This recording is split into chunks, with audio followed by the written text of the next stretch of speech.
perturbateurs endocriniens. Oui, ça c'est un fait. Voilà, que même si on ne le voulait pas. Ah bah oui, vous n'avez pas le choix. Mais je me dis, bon, on est des citoyens, bon, on va voter ou on ne va pas voter, mais quand on consomme, c'est un moyen aussi de Ah bien sûr, vous avez deux moyens, votre bulletin de vote voilà. et votre comportement en tant que consommateur. Alors, par rapport à tout ce phénomène et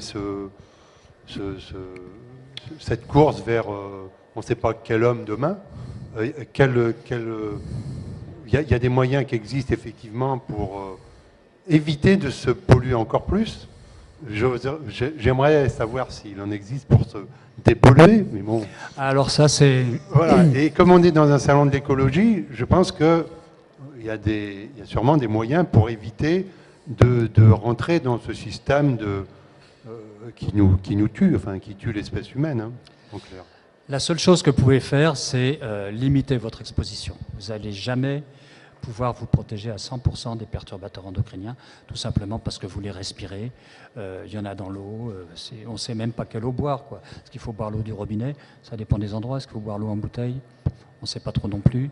On parle maintenant de microplastiques que l'on retrouve dans les eaux minérales.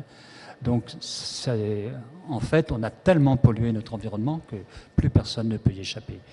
Et qu'est-ce que je voulais dire? Je ne sais plus ce que je voulais dire. J'ai perdu le fil de ma pensée. Bien.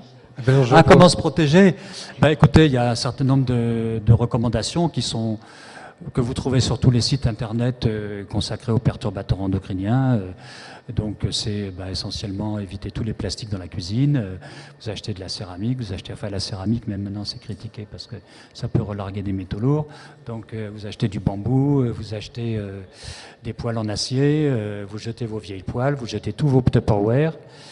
Et puis après, dans la salle de bain, vous utilisez des choses les plus simples possibles. Hein. On a vu tout à l'heure avec l'orateur précédent que dans les nourritures, on rajoutait des tas d'additifs, mais dans tous les cosmétiques et dans tous les produits courants, on rajoute des tas de choses pour leur donner des propriétés, pour les améliorer. Regardez le jambon, quand vous l'achetez, il est tout rose. Un vrai jambon cuit, c'est pas rose, c'est blanc, c'est grisâtre. Hein. On injecte des trucs dedans pour le rendre rose. Donc, parce que c'est plus appétissant, mais quand vous l'achetez chez le producteur, il est gris le jambon. Donc voilà, après, faites très attention à ce que vous mettez par terre, parce que beaucoup de revêtements que vous allez mettre en plastique, comme on appelle ça, je ne sais plus le nom, mais ça me reviendra, peuvent contenir des PBDE, peuvent contenir des PCB, ou des produits perfluorés. Les tapis, notamment, peuvent contenir des produits perfluorés. Vos vieux canapés, vous les jetez, vous en achetez un neuf, sans retardateur de flamme. Ensuite, vous faites attention, dans votre jardin, c'est 0 pesticides, parce qu'il y a des gens, ils ont des jardins nickel avec des pelouses impeccables où il n'y a pas un seul insecte ni rien du tout. Ils ont des chiens, et puis les chiens, ils courent dans la pelouse pleine de pesticides, ils rentrent dans la maison, ils en mettent partout. Les enfants jouent sur le tapis, ils se polluent, enfin des tas de choses comme ça, des petites choses. Mais le problème, c'est l'addition, c'est l'effet cocktail, c'est... voilà. Alors si vous allez sur des sites consacrés aux perturbateurs endocriniens, un certain nombre d'associations proposent des petits dépliants. Moi je suis en train de réfléchir avec le Conseil de l'ordre des médecins à des actions qu'on pourrait faire auprès des médecins qui souvent ne sont pas très informés sur les perturbateurs endocriniens.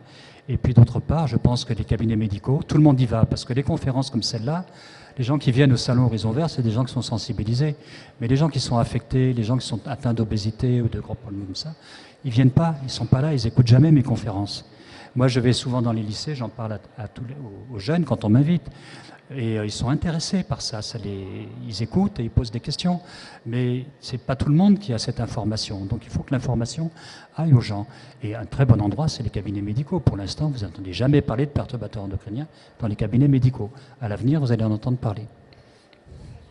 Bien, je vous propose de prendre une dernière question. Oui, mais enfin, on peut dans la salle d'attente mettre des dépliants et des posters.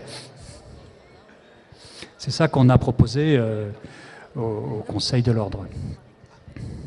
Il se trouve qu'à Pujol, moi je vis à Pujol, et puis à Pujol, on a aussi le président de la section santé-environnement du Conseil de l'Ordre des médecins.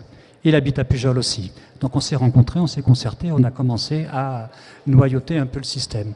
Et on va continuer.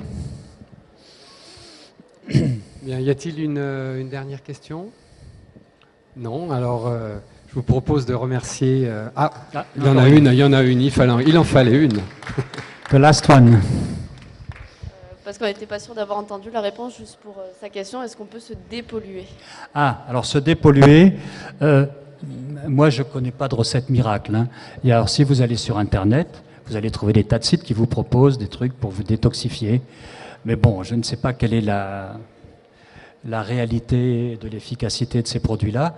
Parce que scientifiquement, on procède toujours de la même manière. On fait des lots traités, des lots non traités. Les sujets qui sont dans les lots doivent être aussi homogènes que possible. Or, vous vous rendez bien compte qu'ici, tous autant qu'on est, on a tous une charge corporelle en produits chimiques différents. Donc, comment faire des contrôles d'efficacité dans ces conditions-là? C'est impossible.